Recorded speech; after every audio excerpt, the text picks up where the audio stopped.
Merci d'être avec nous sur les antennes de la télévision Burkina Info. Amis de la liberté, de la démocratie et de la bonne gouvernance, salut à tous et bienvenue à ce nouveau rendez-vous de l'émission Le Grand Déballage.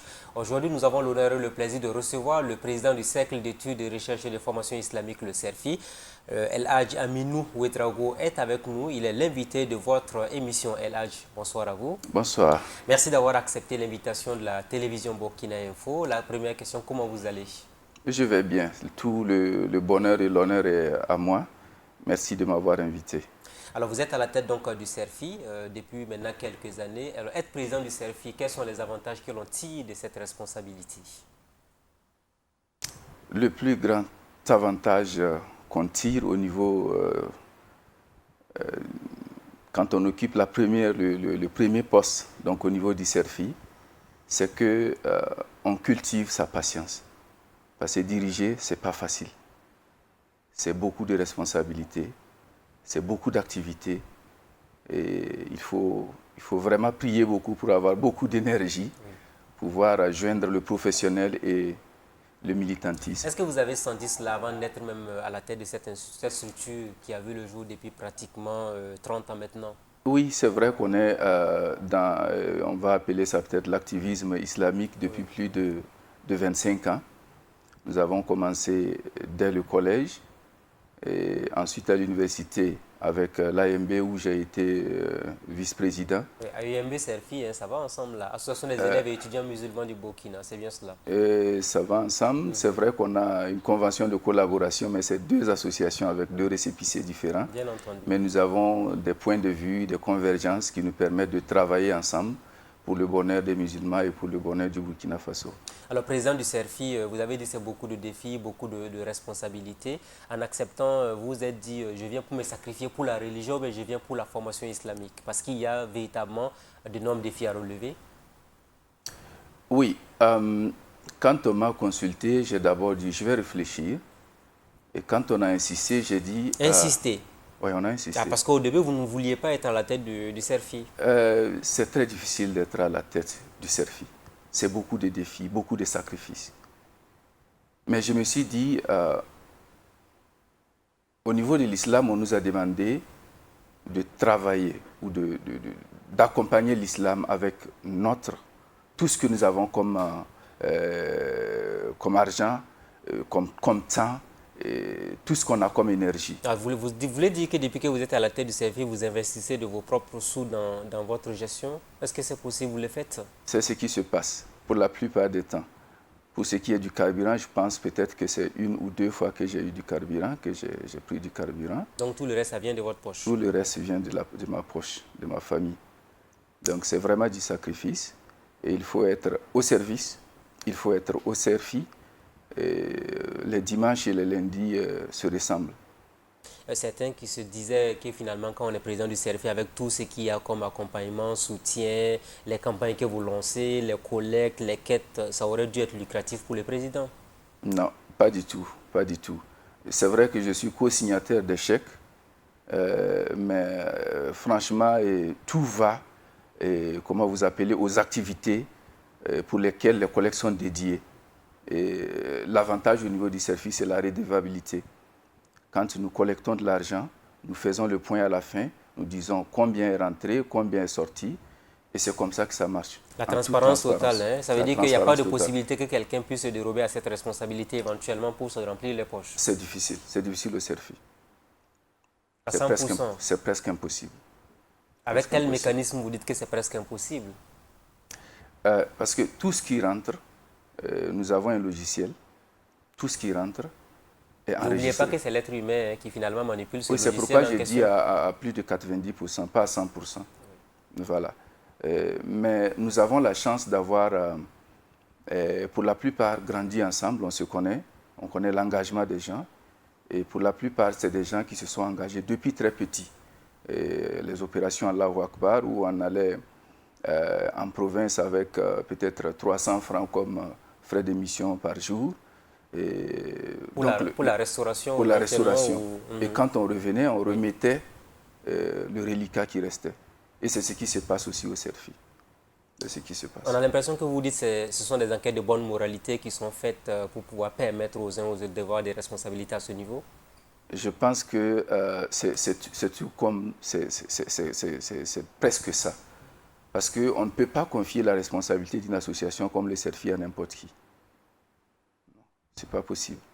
Cercle d'études, de recherche et de formation islamique, on se rend compte aujourd'hui qu'on parle beaucoup d'islam et terrorisme. C'est bien qu'on vous ait sur le plateau pour en parler. Est-ce que le CERFI n'a pas failli à sa formation pour les uns et les autres aujourd'hui qui font ces mauvaises interprétations ou qui font le lien entre islam et terrorisme aujourd'hui? Est-ce que la formation islamique aura été à la hauteur? Oui, je pense que la formation au niveau du CERFI a été à la hauteur. À 100%, vous en êtes sûr? Je suis à 100% sûr parce qu'on ne compte pas parmi ceux que vous appelez, parmi ces terroristes-là, quelqu'un qui est passé par le CERFI. Personne. Personne. Vous en êtes sûr à 100%? Je suis sûr à 100%. Le CERFI, avant qu'on continue à ce niveau-là, se revendique de combien de militants aujourd'hui? Je ne saurais le dire. En tant que président? Oui, si je pouvais parler, vous pouvez me permettre de parler. Je ne saurais le dire exactement parce qu'actuellement, nous sommes en plein recensement.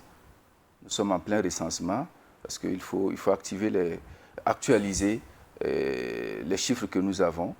Et donc, on sera capable de vous le dire d'ici fin décembre. C'est une possibilité. Avant l'actualisation, vous étiez à combien?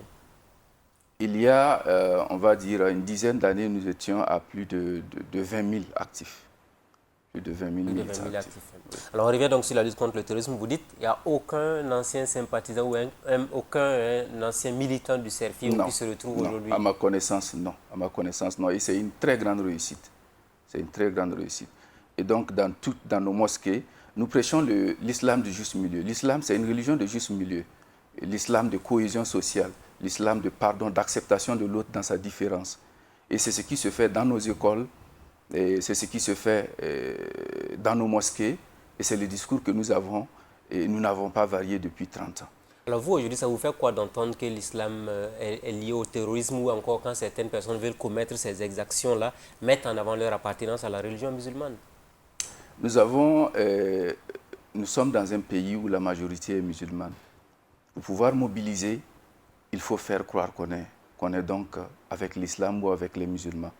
Mais ce que je voudrais rappeler, c'est que le terrorisme n'a pas de religion.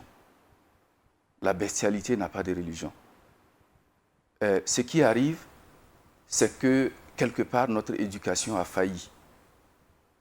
Nous enseignons, mais nous n'éduquons plus. On ne parle plus au cœur. Nous avons des docteurs qui ont la tête pleine.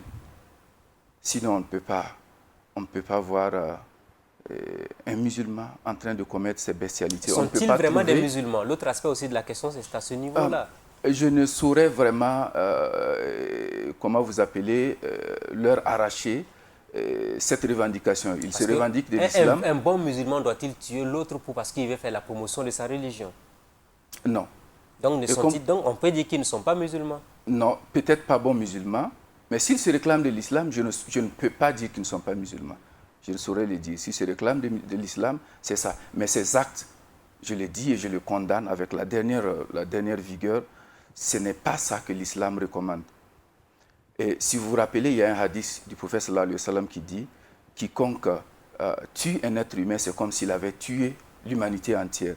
Et quiconque donc aide un être humain donc, à survivre, c'est comme s'il avait donc aidé l'humanité tout entière. » Donc on ne saurait dire que cela est islamique. Donc vous voulez dire clairement que c'est une mauvaise interprétation aujourd'hui de l'islam qui fait qu'on arrive à dire clairement terrorisme et islam et tout à n'en pas finir. C'est une mauvaise compréhension.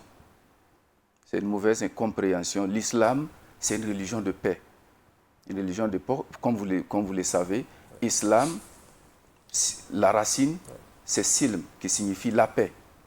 Donc l'islam, c'est la propagation de la paix. Le prophète sallallahu alayhi wa sallam, par exemple, nous dit, quand vous vous réveillez le matin, ne priez pas Dieu pour rencontrer une guerre. Donc on prie Dieu pour rester dans la paix, pour avoir la paix. Mais quand on a de l'adversité devant nous, on se défend. Sinon on est lâche. Beaucoup disent aujourd'hui, depuis que le Burkina est frappé, que les leaders religieux ne font pas assez effectivement pour sensibiliser, contribuer d'une manière ou d'une autre. Vous l'avez dit, il y a beaucoup de musulmans aujourd'hui donc au Burkina Faso qui ne font pas assez pour lutter contre le terrorisme. Non, je pense que pour ce qui est des leaders, ils font ce qu'ils peuvent. Ils font ce qu'ils peuvent. Une autre manière pour vous de les dédouaner éventuellement? Non, je ne les dédouane pas. Parce que quand vous arrivez dans les mosquées, quand vous arrivez dans les cérémonies, les baptêmes, le discours, il est clair. Il est clair, donc à l'endroit des jeunes, ne vous laissez pas emballer, ne vous laissez pas embarquer dans ceci. Donc le discours, il est clair. Maintenant, ce que les gens veulent, c'est qu'on sorte devant les médias. Certains leaders ont peur vraiment de... Parce qu'ils ont de la population qui est en province. Quand tu sors et tu dis certaines choses, c'est comme si tu exposais donc, tes fidèles ou tes militants. Donc il y a du travail qui se fait de façon souterraine et quelque chose est fait vraiment. Donc, vous pensez que c'est suffisant? Ce n'est pas suffisant. Ce n'est pas suffisant. C'est pourquoi, par exemple, au niveau du CERFI, en 2017, nous avons eu un colloque sur la radicalisation, sur l'intégrisme, qui a abouti à au développement donc comment vous appelez ça déjà, d'un programme de lutte contre la radicalisation que nous avons finalement fait avec l'OGEMAO. L'OGEMAO, c'est l'Organisation de la jeunesse musulmane en Afrique de l'Ouest, dans laquelle nous sommes membres, pour pouvoir, dans la sous-région, essayer de voir comment est-ce qu'on peut lutter contre cette radicalisation. Alors, parce que vous avez fait un constat qu'il y a beaucoup de jeunes radicalisés dans la sous-région? Dans la sous-région, je pense que ceux qui alimentent le terrorisme, c'est nos jeunes, c'est nos frères. C'est la sous-région. Donc, mais on n'a pas eu l'accompagnement qu'il faut. C'est vrai qu'on a déposé quelques demandes un peu partout pour qu'on puisse nous accompagner dans cette sensibilisation dans la sous-région. Mais j'ai bon espoir que ça va, la maison va finir par prendre. Du reste, actuellement, nous avons un programme que nous implémentons avec l'ONG Diaconia, qu'on appelle Dialogue et Inclusion Sociale, orienté vers les foyers coraniques. Les foyers coraniques où nous faisons de la sensibilisation et avec d'autres associations comme ICRA, comme Atus Yenenga, un consortium d'associations. Et donc, nous faisons de la sensibilisation, nous aidons ces jeunes des foyers coraniques à pouvoir être alphabétisés, à avoir un cadre de vie beaucoup plus décent avec de l'électricité solaire, etc., etc., pour que, à terme, ces enfants, pour ceux-là qui sont toujours en âge d'être scolarisés, ils puissent avoir une passerelle pour aller vers l'école conventionnelle. Oui. Et pour ceux-là qui sont un peu plus âgés, qu'on puisse les former au métier pour éviter que nos enfants ne soient à la proie donc, à ce terrorisme. Les foyers coraniques, vous l'avez dit tout à l'heure, pour certains, ce sont des bombes à retardement pour le Burkina Faso. Est-ce que c'est votre opinion là-dessus? Yes, it's a time bomb. Vous êtes sûr à 100%? Je suis sûr à 100% si l'État ne fait pas ce qu'il doit faire. Ah, vous rejetez la responsabilité sur l'État. Est-ce que c'est l'État qui demande aux parents d'envoyer leurs enfants dans ces foyers coraniques? C'est tout comme... En fait, ce qui se passe, nous avons un héritage colonial qu'il ne faut pas oublier. Avant, quand tu envoyais ton enfant, Moussa, à l'école, tu as toutes les chances qu'il revienne Moïse. Et mais ça, c'est dépassé depuis il y a longtemps. C'est pas dépassé. Ça, c'est dépassé depuis il y a longtemps. C'est pas dépassé. Cet argument ne tient pas forcément la route aujourd'hui. Cet argument tient la route. Oui. Et si, par exemple, nous prenons le cas du voile, par exemple. Moi, ma tradition, ma religion me recommande d'être voilée.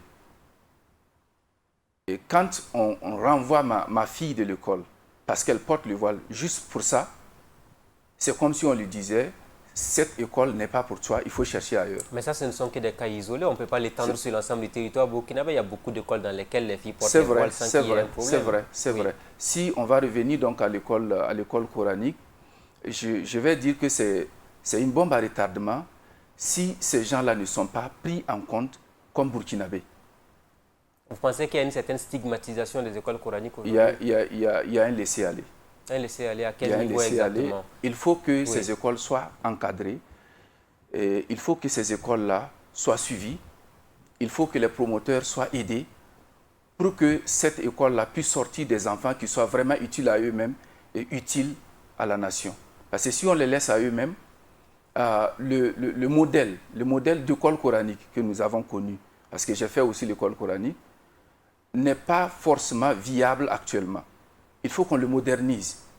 Et je salue au passage la création, par exemple, de ce programme-là au niveau du ministère de l'Éducation qui s'occupe des écoles franco-arabes. Actuellement, Vous pensez que c'est peut-être l'une des portes de sortie C'est une des portes de sortie. Oui. C'est une des portes de sortie. Si on peut vraiment encadrer ces écoles, et je sais qu'actuellement, tous les manuels sont traduits en arabe, des manuels scolaires, pour les écoles qui veulent. Il y a un accompagnement de l'État et je pense que ça commence à venir. Est-ce que ce n'est pas finalement de la responsabilité des parents même de ne pas envoyer leurs enfants dans ces écoles coraniques? Est-ce que ça peut être une recommandation, une piste éventuellement? Ou bien on ne peut pas lutter contre cela? Je pense qu'il faut de la sensibilisation. Sensibilisation. Il faut sensibiliser les Oui. parents. Mhm. Parce que j'ai été à l'école coranique et par la suite je suis commerçant, je prospère. Je ne vois pas pourquoi je ne vais pas envoyer mon enfant à l'école coranique. Parce que je ne connais pas l'autre école, je ne sais pas ce que c'est. Tant qu'on n'a pas le savoir, on ne pourra pas décider. Il faut qu'on leur dise qu'au niveau de l'école actuelle, on peut aussi y être et apprendre sa religion et pouvoir être utile à son pays. Donc vous voulez dire clairement que c'est la question religion qui pousse certains parents à envoyer leurs enfants dans les écoles coraniques? C'était la raison. Et il y a des réminiscences aussi toujours de cette raison-là qui reste. Certains pensent toujours qu'envoyer ton enfant à l'école officielle, c'est le laisser chavirer, naviguer à volo. Et donc, pour eux, ce qu'il faut faire, c'est l'envoyer à l'école coranique. Mais de plus en plus, qu'est-ce qu'on fait? Nous avons des parents qui envoient leurs enfants à l'école que nous connaissons, mais qui les encadrent à la maison en ce qui concerne, pour ce qui concerne les pratiques religieuses, en fait. Les pratiques religieuses, et ça marche. Oui, oui. Alors, si on parle toujours de l'école coranique, il y a également la question de la mendicité. Ils ont été nombreux à dire clairement que la mendicité n'est même pas recommandée par la religion musulmane. Alors que c'est sous le couvert de l'islam encore qu'on envoie les enfants dans la rue et puis ça crée des problèmes. Souvent, on se dit, si ces enfants même ne sont pas des problèmes pour la société. C'est vrai. C'est toujours cette histoire de connaissance. Man fataha bab al-mas'ala, fataha Allahu lahu bab al-fakr. Ça, c'est un hadith authentique du prophète qui dit « Quiconque ouvre la porte de la mendicité, Dieu lui ouvre la porte de la pauvreté. » Ça veut dire que tous ces leaders coraniques qui envoient les enfants dans la rue là n'auront pas un avenir en fait, c'est ce que vous voulez dire? Non, ce n'est pas ce que je veux dire. Oui. La pratique de la mendicité, dans le temps, voici comment ça se passait. Je vous ai dit que j'ai fait une école coranique. Et le maître coranique a beaucoup d'élèves. Et il n'a pas beaucoup de moyens pour pouvoir subvenir à leurs besoins. Qu'est-ce qu'il fait? Il y a deux cas. Il y en a qui cultivent. Donc, pendant la saison des pluies, ils cultivent. Et donc, ce qu'ils auraient récolté, ça va servir aux enfants. Mais il y a des moments de soudure. Ça, c'est le premier cas. Hein. Donc, au moment de soudure, il envoie les enfants chez les voisins, mendier leur pitance quotidienne. Donc, dès qu'ils ont leur nourriture, c'est une petite fenêtre qu'ils ouvrent. Ils vont prendre ce qu'il leur faut et ils reviennent à l'école. Ça, c'est la première chose. Maintenant, avec le temps, il y a des petits malins qui ont cru qu'ils peuvent s'enrichir en utilisant ces enfants. Mais beaucoup s'enrichissent effectivement en utilisant ces enfants. Non. Il y en a même qui imposent des montants à des enfants qu'il faut amener impérativement à la maison. C'est vrai, mais ils ne s'enrichissent pas. Ce n'est pas possible. Ce n'est pas possible de s'enrichir avec ceci parce que c'est maudit. Ah, donc c'est une malédiction que d'envoyer des enfants dans la rue pour mendier? C'est une malédiction. C'est une malédiction. Si c'est juste pour leur pitance, et ils reviennent à la maison, et ça, on voit des écoles qui sont vraiment assez responsables, qui sont très organisées. C'est juste quelques heures et les enfants reviennent pour étudier. Mais de plus en plus, ce que nous voyons, c'est quoi? C'est tout le temps est dédié à la mendicité et peut-être quelques heures pour apprendre quoi? Bon, quelques versets et mal psalmodiés aussi. Vous, au niveau du CERFI, vous vous dites nous pouvons faire le plaidoyer auprès du gouvernement pour qu'on puisse interdire formellement et publiquement la mendicité au Burkina? Puisque ce n'est pas la religion qui recommande, comme la religion se veut le couvert de certaines personnes. Je pense qu'on est dans cette dynamique. Un combat qui va être sans doute difficile à mener. C'est difficile à mener, mais nous sommes dans cette dynamique. Oui. Et l'association des maîtres coraniques accompagne. Je salue au passage le ministère de l'Action sociale qui fait aussi un travail formidable avec ses maîtres coraniques qu'elle accompagne. Et à ce niveau, pour ceux qui sont bénéficiaires, qui bénéficient donc de cet accompagnement, il y a une diminution de cette mendicité au niveau des foyers coraniques. On a juste, ces foyers coraniques ont juste besoin d'un accompagnement. Un accompagnement et le reste, par la grâce de Dieu. Est-ce que vous avez foi qu'on peut éradiquer la mendicité au Burkina Faso? La mendicité, en sans fait, être sous le couvert de la religion musulmane toujours, non, parce que c'est la l'islam mendicité, qu'on dit. ça va être difficile qu'on l'éradique. Si on n'a pas pu l'éradiquer en France, on n'a pas pu l'éradiquer en Amérique. C'est ça aussi le problème parce de Burkina. En fait, faites des comparaisons de cette nature. Non. C'est pas seulement le fait des foyers coraniques, c'est ce que je veux dire. Si on veut que la mendicité finisse, la mendicité au niveau des foyers coraniques, si on a un accompagnement, ça peut finir à un certain moment. Mais la clochardisation des gens, du fait de unemployment, le manque d'emploi, oui, etc., fait que les gens, pour certains, ils sont obligés de mendier. Mais pour d'autres aussi, quand vous regardez dans la ville de Ouagadougou, il y a des familles qui, de génération en génération, sont des mendiants. Et quand tu leur demandes une sourate, ce n'est pas sûr qu'ils connaissent une sourate. Donc, la mendicité... Ça veut dire que même ceux qui leur donnent de l'argent, là, ce qu'ils disent, là, ça n'a aucune valeur religieuse, ça n'a aucun répit au niveau de Dieu, en fait. Puisqu'ils essaient de dire, on donne 50 francs, 100 francs CFA, on vous fait des bénédictions. Ça veut dire que ces personnes ne profèrent aucune bénédiction, en fait. C'est ça aussi que c'est ce qui fait que les gens se trompent un peu. Au niveau de l'islam, on recommande la générosité. Il faut être généreux. Et on nous dit que quand tu fais du sadaka, quand tu fais de l'aumône, ça t'évite beaucoup de malheur. Et donc, les gens s'engouffrent dedans. Donne-moi, Dieu te protège. Et donc, étant donné que dans la tête des gens, ils savent que s'ils donnent, ça va. Donc, ils donnent. Donc, c'est peut-être ça. Et vous voulez dire quoi, aider son être humain. Les enfants qui se promènent avec des boîtes et autres dans les feux, au niveau des avenues, au niveau des feux tricolores, il ne faut plus leur donner 5 francs, il ne faut plus leur donner 25 francs. Il faut que les populations arrêtent de leur donner de l'argent parce que finalement, ça ne sert absolument à rien du tout. Personnellement, que Dieu me pardonne, je ne donne pas mon aumône à un feu ou à une station d'essence. C'est un choix personnel. C'est un choix personnel. Pourquoi exactement cela? Parce que je ne voudrais pas encourager cela. Encourager le fait qu'on mette de petits enfants dans la circulation, avec tout ce danger, avec toutes ces maladies, avec, comment vous appelez, ce grand banditisme-là, auquel ils sont. Certains même finissent par devenir des consommateurs de stupéfiants. De drogue, et je le vois, on le voit un peu partout. Donc, personnellement, je ne donne pas de l'argent à un feu ni à une station d'essence. Je sais où mettre mon argent. Et c'est où il faut mettre cet argent pour que Dieu puisse l'accepter facilement. Et c'est où il faut mettre cet argent finalement, en termes d'aumône. Parce que c'est bien aussi en termes d'éducation pour ceux qui nous regardent, qui sachent que... Nous avons autour de nous des gens qui ne mendient pas, mais qui sont dans le besoin. C'est à eux qu'il faut donner. Mais c'est aux citoyens donc finalement d'identifier ces personnes-là.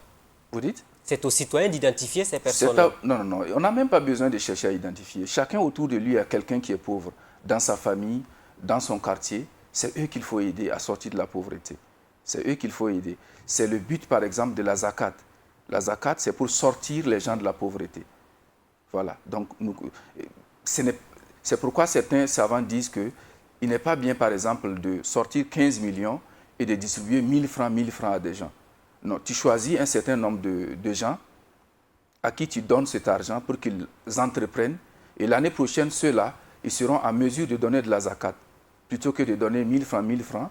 Et sous nos tropiques, les gens préfèrent donner 1000 francs pour toucher le maximum de personnes, pour dire que c'est eux qui sont à l'origine. C'est vrai, c'est une mauvaise compréhension et il va falloir que ça puisse s'arrêter. Il va falloir qu'on puisse organiser la zakat pour le développement, pour que la société puisse en bénéficier vraiment. Voilà qui est suffisamment clair. Je voudrais vous entendre sur l'organisation du pèlerinage musulman. Le CERFI donne toujours de la voix, en tout cas pour ceux qui participent aux prières, notamment que ce soit le Ramadan ou la Tabaski. Le CERFI revient toujours là-dessus pour dire qu'il faut bien organiser ces manifestations parce qu'elles sont importantes pour l'islam. Mais on a l'impression qu'il y a des promoteurs véreux qui profitent de la naïveté des populations pour vivre sur le dos de ces fidèles qui veulent accomplir le 5e pilier de l'islam. C'est vrai, le service est une force de proposition. Nous sommes actuellement à la fin de mandat pour le comité de suivi et l'attelage est à revoir. Et nous avons déjà des propositions qui sont prêtes. Pour vous, aujourd'hui, l'attelage actuel n'est pas le bon. Il faut impérativement faire changer les choses. Il faut changer. Il faut changer. Que reprochez-vous à l'organisation du Hajj aujourd'hui au niveau du CERFI? Ce que nous reprochons actuellement à l'organisation, c'est tout simple. Hein. Le pèlerin n'est pas au centre de l'organisation. Le pèlerin, au finish, c'est lui qui paie tout et c'est lui qui ne bénéficie de presque rien. Ça veut dire que c'est une mine d'or pour des promoteurs d'agences de voyage finalement ou quoi? Non, je pense que je n'ai pas besoin de le dire, tout le monde le sait. Les gens se font énormément de l'argent au détriment donc, du pauvre pèlerin. Mais je pense que...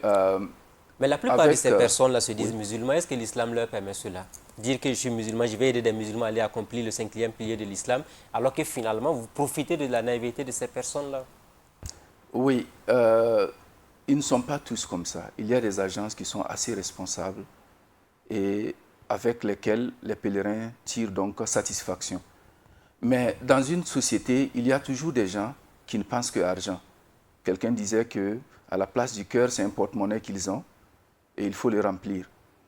Et c'est pour cela qu'au niveau de la FAIB, et le CERFI avec, nous sommes membres de la FAIB, et cette année, on va proposer donc des réformes pour que le pèlerin puisse être vraiment au centre des préoccupations, pour que le pèlerin soit traité comme il se doit.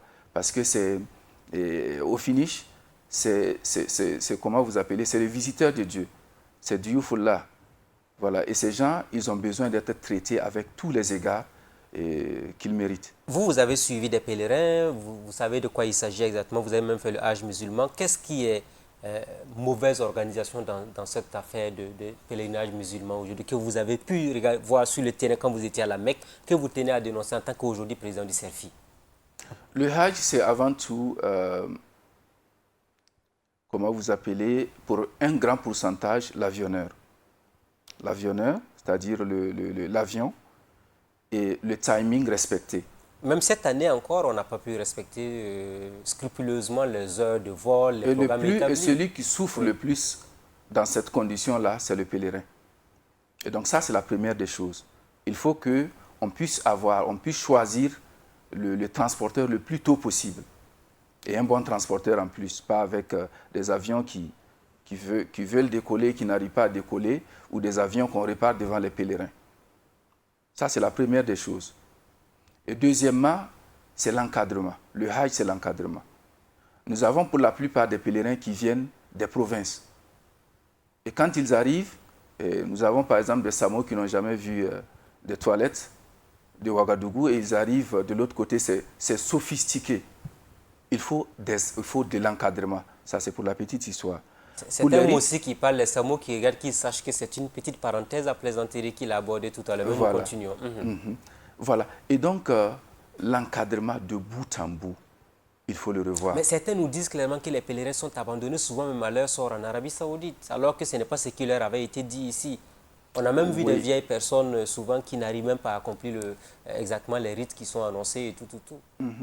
Non, pour certaines agences, vraiment, comme je l'ai dit, parce qu'il ne faut pas jeter l'anathème sur toutes les agences. Il y a des agences qui savent vraiment respecter le pèlerin. Et ça existe. Maintenant, le problème, c'est que dans le groupe de ces encadreurs, il y en a qui ne sont pas formés, qui ne sont pas de bonne moralité. Et donc, l'encadrement n'est pas ça. Ils préfèrent aller vaquer à ses occupations commerciales plutôt que de perdre son temps avec les pèlerins. C'est tout ceci qu'il faut réformer, qu'il faut revoir. Est-ce que le combat du CERFI, c'est de mettre fin à ces images souvent assez j'ai envie de dire, ces images effroyables qu'on voit dans la ville de Ouagadougou, des vieilles personnes qui dorment à la belle étoile, qui attendent le vol, qui n'arrivent pas à avoir le vol, qui n'ont aucune famille souvent à Ouagadougou et tout, qui sont abandonnés à eux-mêmes avant que l'avion ne puisse les amener à la Mecque et puis les ramener. Oui, je voudrais peut-être, je ne voudrais pas parler de moi-même, mais j'ai fait 6 ans au niveau du comité de suivi du Hajj. À un certain moment, nous étions en train de gagner cette bataille-là de l'organisation du Hajj, c'est-à-dire que quand l'avion est annoncé, nous savons quand est-ce qu'il partait. Et avant que l'avion ne parte, il y a eu une année, ou il y a eu des années où les pèlerins savaient quand est-ce qu'ils partaient, parce que même sur le net, les gens savaient qui prend ce vol-là et quand est-ce qu'il prend ce vol. Donc c'est quelque chose qui est possible. Il faut juste donner les moyens aux gens et il faut leur permettre de le faire. Parce qu'en fait, il y a comme quoi un comité d'organisation qui veut faire des efforts, l'État qui veut faire des réformes. Ça fait plusieurs milliards et apparemment le Hajj musulman c'est plusieurs milliards. Donc tant qu'il y a beaucoup d'argent à prendre, finalement il n'y a plus de transparence, chacun veut coûte que coûte tirer la couverture pour avoir le maximum. Oui, c'est le problème de l'argent comme ça. Chaque fois qu'il est là et qu'il n'y a pas la foi, on court toujours vers l'argent jusqu'à sa perte. Dans le domaine de la foi, ça ne doit pas fonctionner de cette manière. Oui, mais le problème, c'est que ce n'est pas des gens de... C'est pas des théologiens pour la plupart qui l'organisent. C'est des commerçants. C'est des commerçants purs et durs qui, peut-être, c'est à la faveur même du Hajj, apprennent encore un peu plus l'islam. C'est ça, en fait, le problème. Le Hajj est organisé entre quoi? L'État et le privé. Et l'État, en fait, c'est le suivi. Donc, le privé ici, c'est des agences de voyage. Une agence de voyage, qui dit agence de voyage, dit commerçant. Ou entreprise, tout simplement, qui veut faire du bénéfice. Il faut rentabiliser, oui. il faut faire le plus grand profit. Mais ça ne doit pas se faire sur le dos du fidèle musulman. Parce que et c'est pour ça que, au niveau donc, du CERFI, avec des associations sœurs, nous travaillons pour que ça change. Il y a des balbutiements, mais parfois, il faut en fait que l'État puisse avoir la clairvoyance d'écouter et de savoir qui il faut écouter. Quand les agences viennent et qu'elles crient, ce n'est pas toujours la vérité qu'elles disent, parce qu'elles veulent tirer la couverture vers elles. Donc, aidées par les médias, elles crient à la fraude. Pas forcément aidées par les médias ne font que leur travail. Si vous aussi vous avez un argument contraire, vous approchez les médias pour les avancer. C'est aussi facile d'accuser les médias, mais c'est pas... C'est vrai, c'est vrai, c'est vrai. Je n'accuse pas les médias, et surtout c'est mes amis, et vous êtes la preuve vivante. Et en fait, ce que je voudrais dire, c'est qu'il y a certaines choses qui sont dites. Quand on est professionnel et quand on est dans la déontologie, voudrait qu'on vérifie avant de laisser passer certaines informations. Quand par exemple on accuse quelqu'un d'avoir volé de l'argent, 400 millions par exemple, et que au niveau des médias on le martèle comme si c'était une vérité. Les médias diffusent l'information et puis c'est tout. Non, oui. Mais il faut vérifier. Il faut vérifier, sinon vous faites du mal à des gens. Vous faites du mal à l'organisation du Hajj. Donc quand on vient, quand on n'aime pas, par exemple, quand on n'aime pas, par exemple, un comité qui travaille, on l'accuse de quelque chose. Et on va aux médias. Il y en a même, il y a des agences qui ont une convention avec des médias. À chaque fois qu'il veut parler, il est là. Il dit ce qu'il veut, il veut dit tout ce qu'il veut. Et au niveau de l'État, l'erreur qu'on fait, on écoute ce qui se passe sans vérifier. On dit, bon, ceux-là, ils ne sont pas bons, il faut les balayer. Alors qu'ils étaient là avec une dynamique pour faire des réformes. On a l'impression que vous voulez défendre des agences de voyage par rapport à cette organisation du Hajj, quand on vous écoute attentivement. Ah non. Vous ne défendez aucune agence? Pas du tout, pas du tout. Je sais qu'il y a des agences qui font un travail, qui travaillent. À l'unanimité, au moins, il y a une opinion générale au Burkina qui dit l'organisation du pèlerinage musulman a toujours été confrontée à des difficultés. Il y a toujours des difficultés, comme dans d'autres pays. Partout, en fait, j'ai fait un peu la sous-région, j'ai vérifié un peu, il y a toujours des difficultés. Et le Hajj... Le Burkina ne doit pas forcément s'aligner sur les autres pays en matière de difficultés. Mais le Hajj, le problème, c'est quoi? On a eu une difficulté cette année. Les gens s'attellent à corriger cela. L'année prochaine, c'est une autre difficulté qui apparaît. Donc, ce n'est pas toujours les mêmes difficultés qui reviennent obligatoirement. Donc, il y a quelque chose qui est fait, mais je pense que si on s'écoute, si on arrive à s'asseoir, on peut faire des réformes sur le plan informatique, sur le plan organisationnel, pour que ça puisse aller mieux. Alors, nous parlons du pèlerinage musulman. Encore une fois de plus, l'islam burkinabé qui est au cœur de la réflexion. Quelle appréciation faites-vous aujourd'hui de la crise au sein de la Fédération des associations islamiques du Burkina Faso? Est-ce que tout cela n'est finalement pas la résultante de ce qu'on a aujourd'hui comme crise au niveau du Hajj, les écoles coraniques? Parce qu'on a l'impression que l'islam est l'une des religions les plus désorganisées au Burkina Faso. Mal Assaf. Et malheureusement, il y a cette crise, pas Oui. une crise au niveau de la fédération en tant que entité, mais au sein d'une association qui fait partie donc de la Mais fédération. qui déteint aujourd'hui sur la fédération. Tout le monde en parle. C'est vrai, c'est vrai. C'est déplorable. C'est déplorable. Des crises, ça arrive dans la vie des associations. Il y en a chez qui ça arrive plus cycliquement que d'autres. Nous déplorons cela et nous espérons vraiment que les uns et les autres vont savoir raison garder, vont savoir temporiser, s'écouter pour qu'on puisse sortir de cette crise-là que nous déplorons tous. Au niveau du CERFI, apparemment, vous ne voulez pas beaucoup entrer dans ce sujet-là. Parce que Non, le non. CERFI a toujours été vu comme des jeunes intellectuels qui veulent venir dominer les anciens qui contrôlent la religion musulmane au Burkina Non, Faso. contrairement à ce que vous pensez, ce qui se passe à la communauté musulmane que nous appelons la mère des associations islamiques nous fait très mal. Nous fait très mal et l'association CERFI fait quelque chose. Loin Est-ce des qu'actuellement médias. vous jouez les médiateurs pour que finalement on puisse régler cette crise-là? Oui, pour ce qui est de avant cette crise, avant qu'elle ne soit plus ouverte qu'elle ne l'est aujourd'hui, nous avons toujours fait partie donc, de la médiation. Le CERFI fait toujours de la médiation, rend visite à certains. Et maintenant que la crise est ouverte, nous comptons toujours prendre notre bâton de pèlerin et de visiter les deux camps pour appeler à la retenue, pour appeler à revenir à l'islam, à revenir à la lampe de l'islam qui est toujours allumée pour nous éclairer. Je pense que c'est ce que nous faisons souvent. Est-ce que vous pensez qu'une telle crise peut contribuer à dégrader davantage l'image même de la communauté musulmane burkinabé ou de l'islam de façon générale? Ça ne nous honore pas. Très franchement, cette crise au niveau de la communauté, l'association communauté musulmane, ça ne nous honore pas si nous disons que ça ne va pas déteindre sur nous. Parce qu'en fait, pour ceux-là qui sont à l'extérieur, ils ne savent pas que c'est une association. Pour eux, c'est l'islam. Voilà. Bon, Et donc, c'est un défi. Ce sont des têtes assez fortes quand même qui sont au cœur de cette crise-là. Quoi C'est qu'on vrai. dise, C'est vrai. voilà. C'est vrai. Donc, nous allons nous résoudre à prier et à faire de la médiation. Parce que partout où il y a du bien, partout où il y a religion, Satan n'est pas loin. Et voilà, on va prier Dieu pour que les cœurs puissent s'apaiser. Alors, vous êtes des enfants peut-être face à ces personnes qui se battent aujourd'hui au niveau de ces associations communautés musulmanes, comme vous l'avez dit. Est-ce qu'en tant que jeune et enfant comme ça, vous êtes capable d'aller leur dire la vérité sur les conséquences néfastes de cette crise-là sur l'islam burkinabé? Je me rappelle, j'étais encore plus jeune que cela en 1998 avec la crise Norbert Zongo. Nous sommes allés à la communauté musulmane et dire notre point de vue.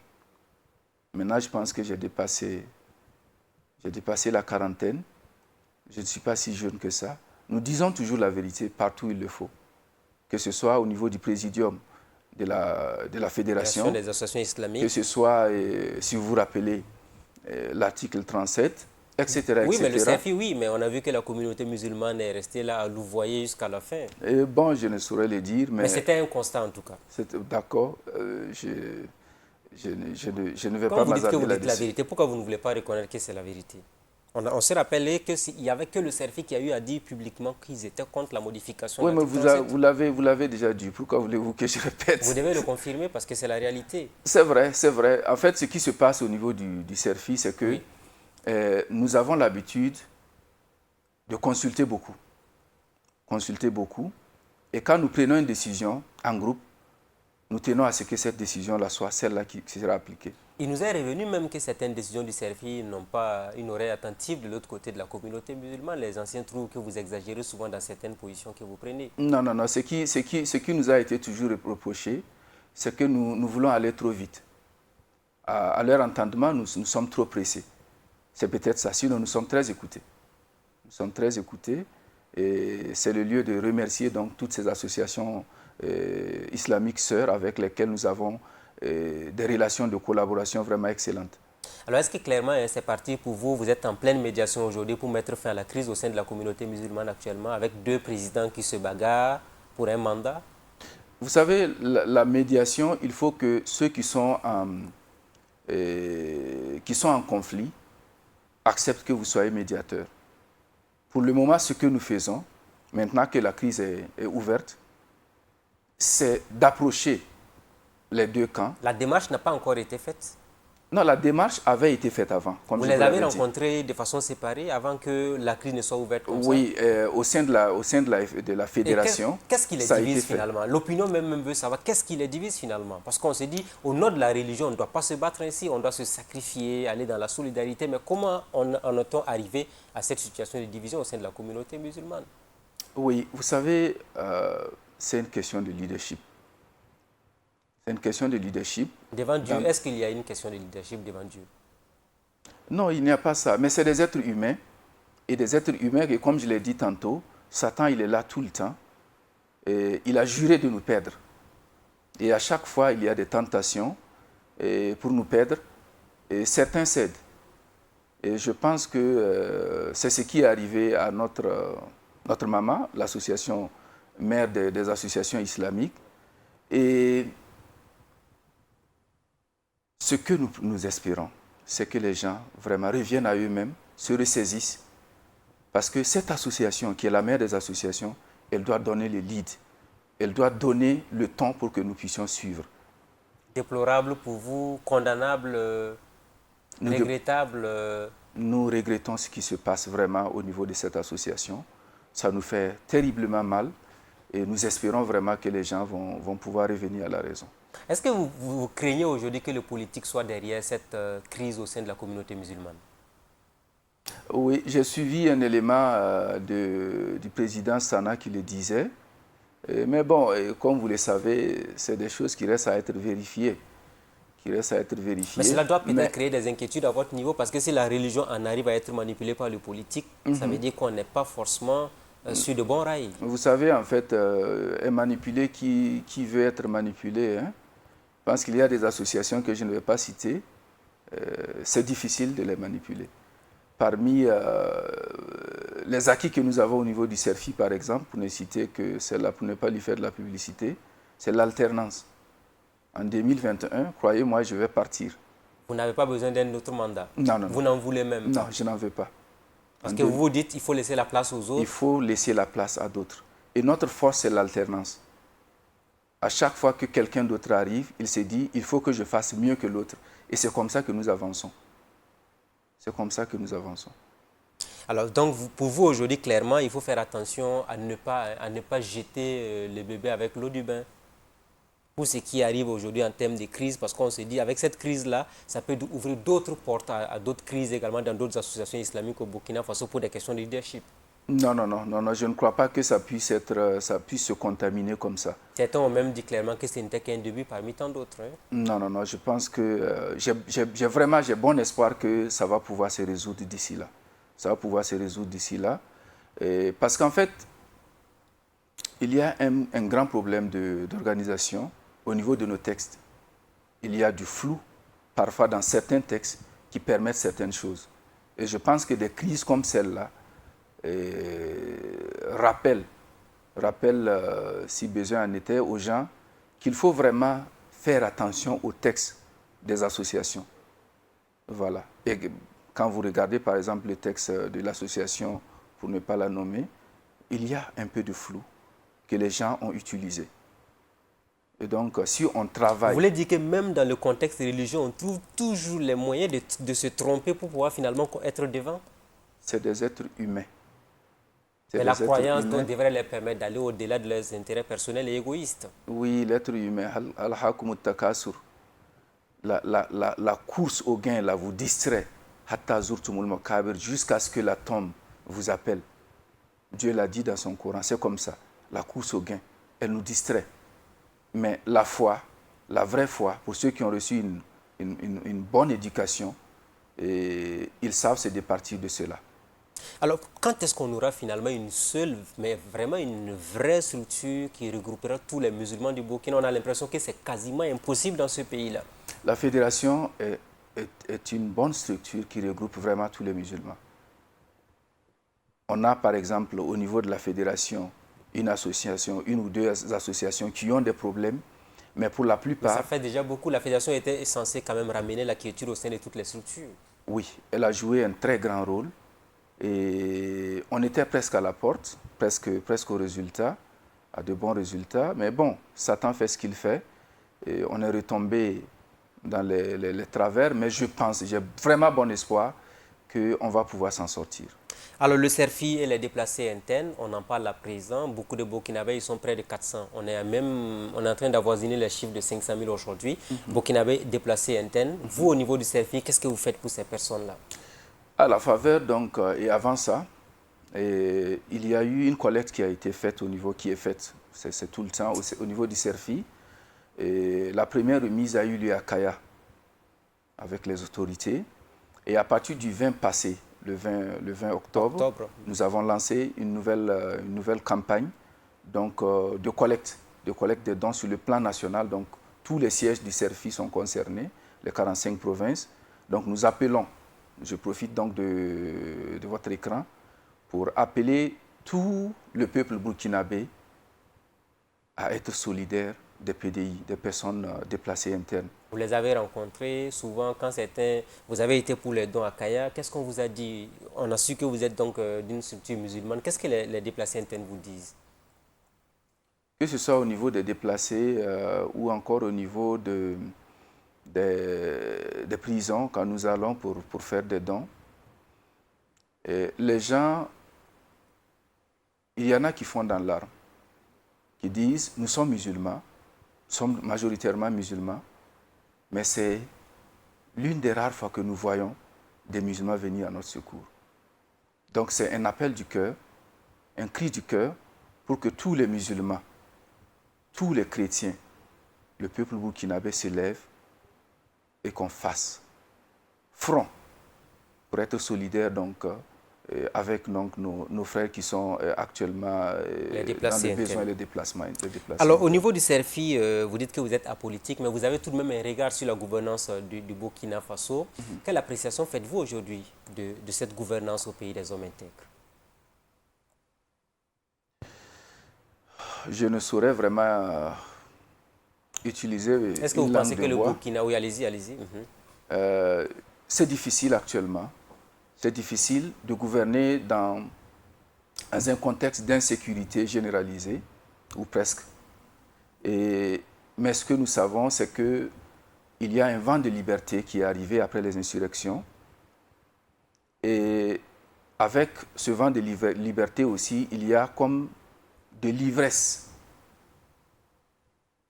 occasionnée par cette liberté-là, qui fait que les revendications sont partout, les attentes viennent de partout, les sollicitations de même.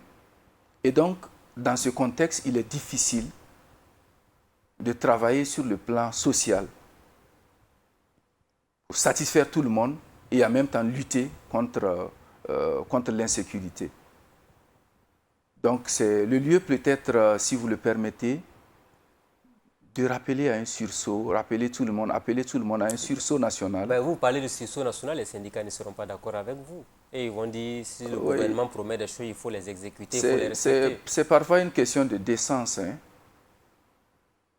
Décence? C'est une question de décence. Nous avons des terroristes à moins de 200 km de Ouagadougou.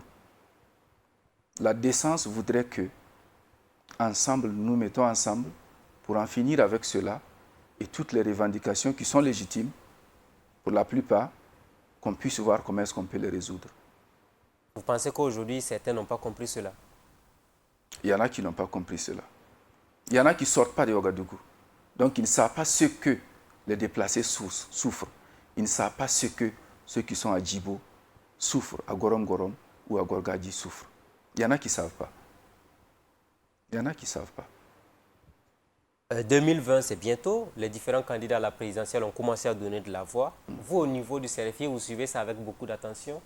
Est-ce que vous comptez prendre part à ce scrutin en lançant un appel à tous vos militants à aller voter, aller sur les meetings pour choisir les bonnes personnes qu'il faut à la tête de ce pays-là? Nous l'avons toujours fait. Nous avons toujours appelé le peuple burkinabé et les musulmans qui en font partie à prendre leur carte d'électeur et à l'utiliser à bon escient. Et nous ne donnons pas de consignes consigne de vote, mais nous demandons à chacun, en son âme et conscience, de réfléchir et de choisir celui-là qui fera l'affaire du Burkina Faso. La course est freinée au pouvoir, plusieurs candidatures déjà annoncées. Vous dites tous ces candidats-là ne voient pas tous les problèmes que le Burkina traverse ou c'est l'appétit du pouvoir qui guide toutes ces personnes selon vous?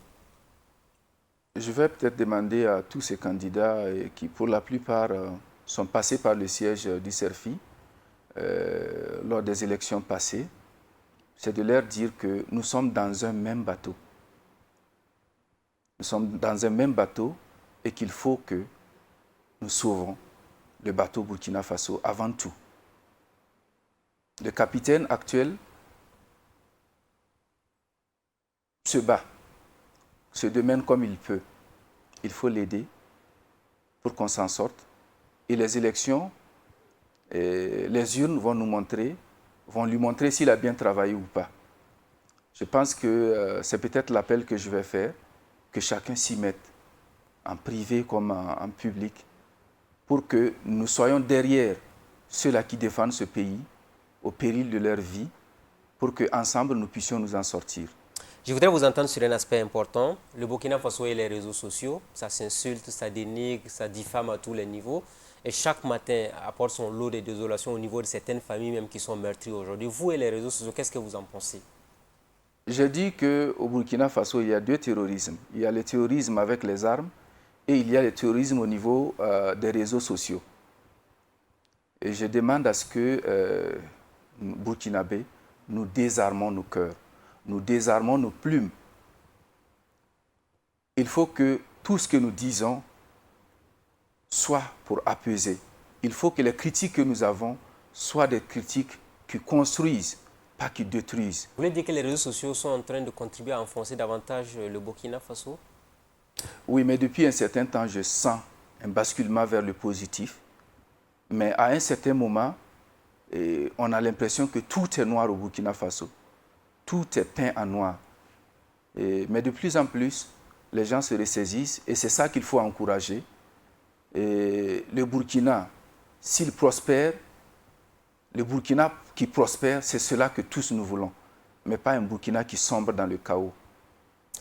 On s'arrête là. El Hadj Aminou Ouedraogo, merci à vous. Merci beaucoup, c'est moi qui vous remercie. Le président du Cercle d'études, de recherche et de formation islamique, il était notre invité ce jour. Nous avons abordé ensemble la question liée à l'islam, mais aussi à l'actualité au Burkina Faso. Amis de la liberté, de la démocratie et de la bonne gouvernance, ainsi prend fin le rendez-vous de ce jour. Et on se dit à la semaine prochaine avec un nouvel invité. D'ici là, restez fidèles au programme de Burkina Info TV. Bonsoir chez vous.